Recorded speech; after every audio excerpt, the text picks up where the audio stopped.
বিবাহের ক্ষেত্রে আপনি মোহরটাকে কম করবেন। আপনি মোহর মানে মেয়েদেরকে বলছি, মেয়ের বাবাদেরকে বলছি, সামর্থ্য অনুযায়ী করবেন। ছেলের সামর্থ্য অনুযায়ী করবেন, তার উপরে বোঝা চাপিয়ে দিবেন না।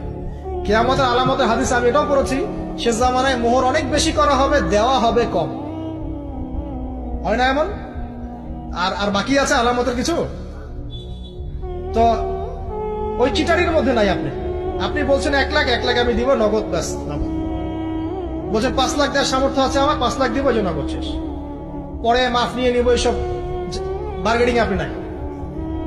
আর এখনকার বিবাহগুলো দেখলে মনে হয় যে মেয়ের বাবা ছেলেকে বিক্রি করছে আর ছেলের বাবা মেয়ে কিনছে। সবচেয়ে বেশি মোহর দেখা যায় যে চিটাগাং এরিয়ার দিকে আর কি।